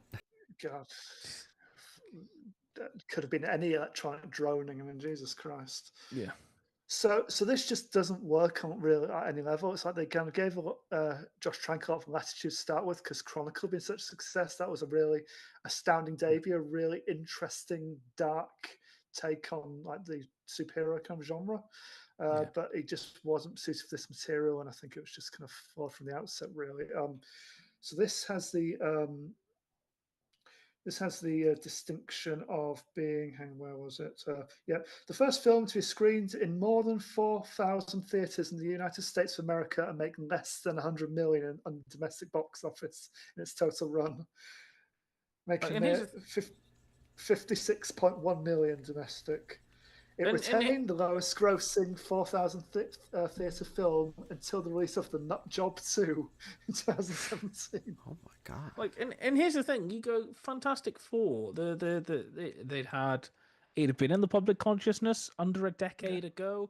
Marvel's in full swing now. Like big blockbuster superheroes. We don't have the massive superhero fatigue that we keep hearing about now, because this is the same year that Age of Ultron comes out. So the hype for Avengers 2 is there. Superheroes are here. Fantastic Four is back. It should be good.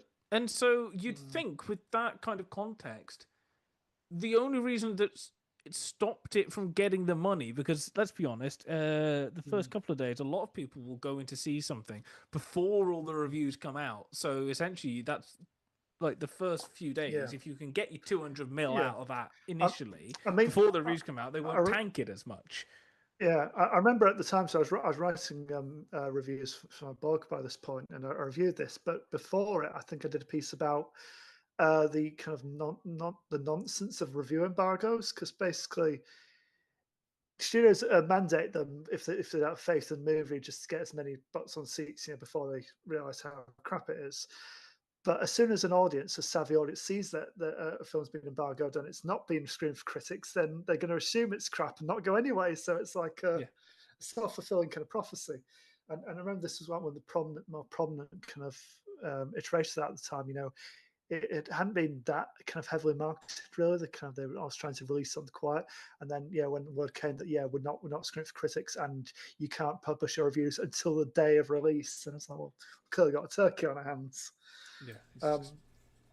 So a few things about this. So the studio had seen kind of the original script and what Josh Trank's kind of vision was like midway through shooting, and they demanded these reshoots and essentially took creative control away from him. The studio hired Stephen E. Rivkin to re-edit the film and ordered extensive rewrites and reshoots to fit this version. Trank has said that Rivkin became the de facto director at this point, so Trank was involved in the reshoots. And these reshoots were heavily scrutinized by producer Sam Kinberg and Hutch Barker. And early on, I think he was very, quite aside from possibly the vision not really matching what studio wanted, but it possibly hadn't even probably thought it through clearly enough, because his behavior was very erratic on set. He was borderline abusive towards Miles Teller, who he'd fought to have as Reed. The studio didn't want him as Reed, but he said, no, I really rate this young actor. I think he should be my Reed Richards. They continually clashed on set, and he ends up, he didn't want Kate Mara in the role, but the studio did, kind of the other way around, and he ends up bullying her, basically making her feel absolute crap on a daily basis on the set. And she's spoken out like, it's one of the worst times in her professional career, basically, just how she was treated. And for all that stuff about like him saying I had a good version of this, it's the studio's fault, I wish you could have seen my version. He reflected a few years ago in 2020 that he said, what I tried to do with Fantastic Four was so arrogant for somebody who hadn't really gotten the handle of his own skill set as a filmmaker to do that kind of stuff. and he said he's not interested in working towards any kind of a trank cuts. Because he said, apart from the footage not being in any fit state for release, he just says that's a dark time in his life he just doesn't want to think about at all anymore. He's kind of apparently he spiraled into depression basically after this. He had various kind of mental health problems on the back of this basically, and he wasn't in a good place. He's only made one movie since, so he's I was going to say, what effects on him. You got to think, what has he actually done? He's done, according to Wikipedia, which is the only information I've got. Nothing. And I'm guessing he'd done Chronicle. Yep. He'd acted in an episode of Arrested Development and Big Fan. Oh, and acted in like the loosest term. He was in, maybe a scene. And he'd been a second unit director on The Lie. So in terms of directing, he's done one feature film and, a second unit director. Oh, funnily enough, that is the season of Arrested Development where Tobias dresses up like the Thing and puts on a Fantastic Four musical. And Chronicle was made for 15 mil. So what obviously happened is the script was well liked and it got into the hands of a decent studio who weren't going to put massive amounts in, but decent enough to make it a decent quality. You then get shifted to a film which is literally 10 times the budget. And we've heard the thing I'm going to say before, which is normally about female directors or directors of color, perhaps, where you have one or two films, very smaller budget that are very highly regarded, and the big studios go, oh my gosh, let's get them in now. Yeah. And before they've properly acquired the skill set and in the nicest way, the ability to fail without it tanking their career, they're handed a massive juggernaut of amount of money. Yeah. And when it's not done properly and they're interfering, the whole thing goes to crap and they've lost. Yeah. So Nyder Costa going from a little indie drama straight to Candyman and then the Marvels, Yeah. Colin Trevorrow, there are few people that can pass it off. People like Colin Trevorrow just about pass it off because I don't even like Jurassic World. Somebody like James Gunn just about passed it off. There are very few people I would say John Watts going from Cop Car into the first MCU of Spider-Man as well. That kind of works, but they're like the exceptions to the rule, aren't they? So many are just lost in the noise of like big budget filmmaking, and they just handed too much too soon, I think. And I think most directors, unless it's an absolute like just lightning bolt, you need to be allowed to have sort of like 5 films that are all under 50 mil. Yeah. Even adjusting for inflation or not. And essentially you need to be allowed to fail on something where you've still, if your next film is small enough, can get the budget together for a next one. Because otherwise you've not got the skill set. You're now put into pressure from massive producers where, they are essentially have the money and the lawyers to take the film from you. They're going to rip it to shreds because they don't like something you said. You don't have the clout to be able to kind of go back on it, and anything that happens is just you're dead. For Chronicle especially, like, wasn't that shot on handheld? Like, it's a handheld movie. 15 mil budget, and it was like 120 mil. Like, it's not a huge movie. Like, 15's a lot for a directorial debut, but you see like the music superpowers, but the way it's portrayed, obviously, it's kind of in fits and starts, through handheld, and they're flying in the finale, but you don't really see it properly, do you? They kind of get away with it with that kind of in that medium. Also, because of Chronicles of Riddick, I always confuse Chronicle and Riddick. So one has Vin Diesel, one doesn't. Yeah. So one has Vin Diesel, one is Max Landis. Yeah. So this has the dubious honor of holds a 9% approval rating on Rotten Tomatoes, the worst of any film based on a Marvel property. The previous record holder was Elektra from 2005 with 11%. What's Blade Trinity got? Yeah, it won't be much more than that, I wouldn't think. Although it obviously didn't put Michael B. Jordan off Marvel that much. Because 3 years later, he talked. Yeah, well, he talked to Chris Evans about it when he was cast and for any advice, and Chris Evans just said, "Not really." He said, "Just have fun, you'll enjoy it," and apparently he did. I don't think he had much bad to say about the experience, because I think he was good friends with Josh Trank, which probably helped. But he was in yeah, Chronicle, wasn't he? So. the others kind of locked horns a bit more, I suppose. It did pick up the Golden Raspberry for worst remake, rip-off, or sequel.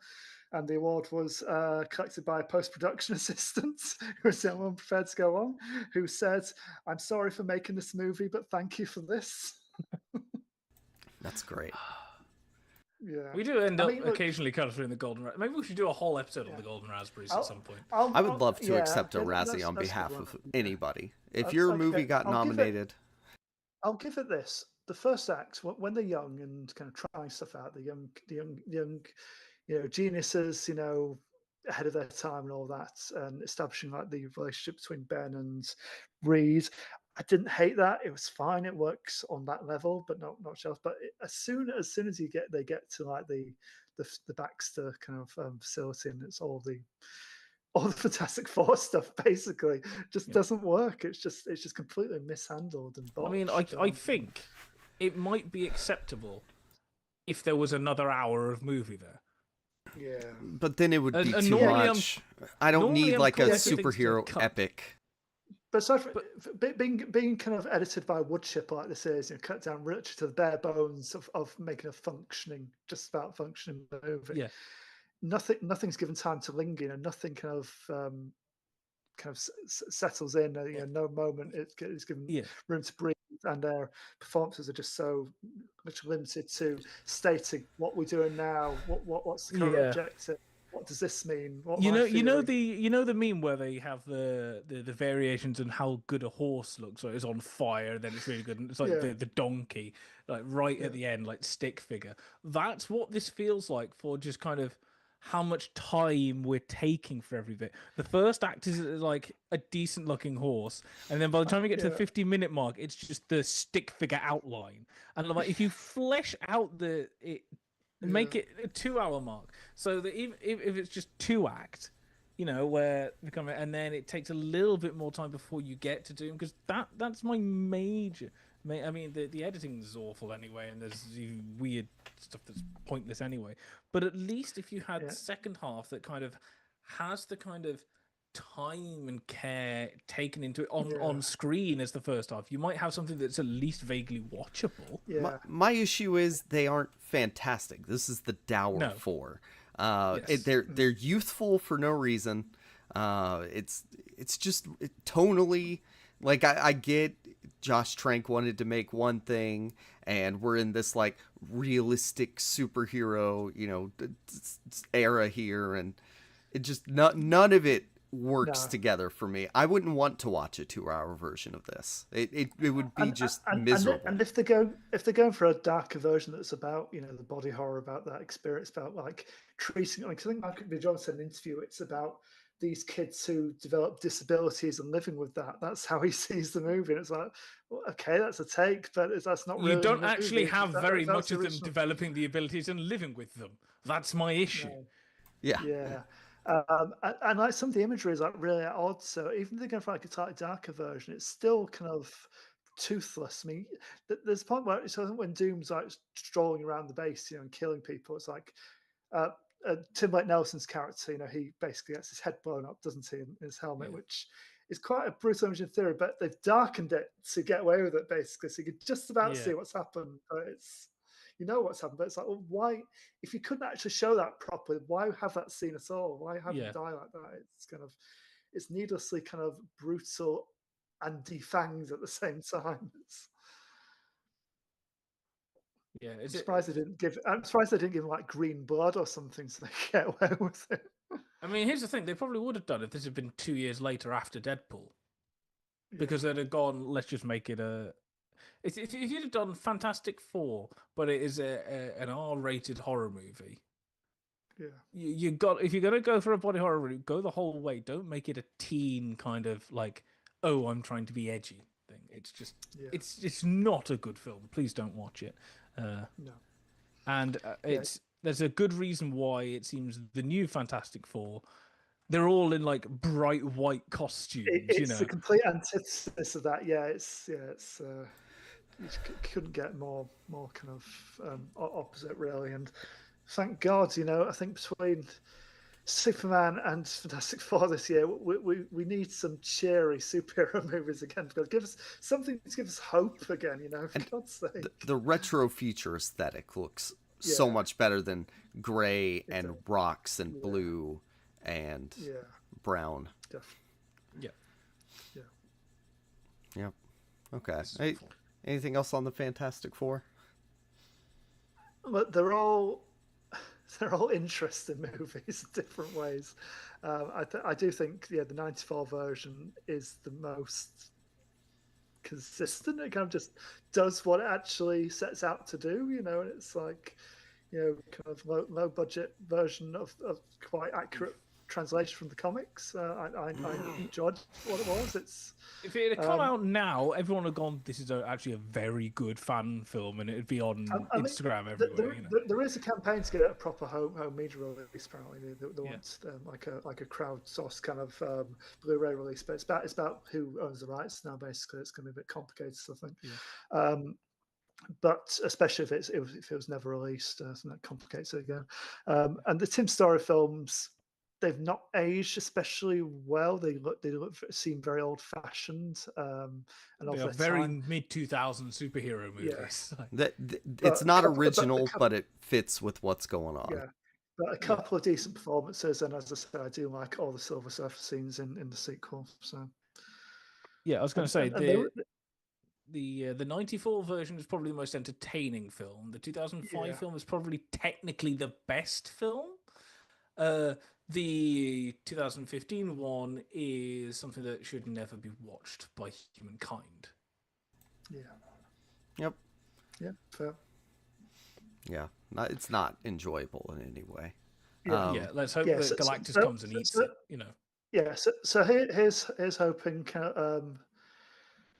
fourth time's a charm, and they do these characters justice in the new movie. I was going to say, this will technically be the fourth Fantastic Four film released, even if it will be the fifth Fantastic Four film ever made, officially. And the third origin film. What, released?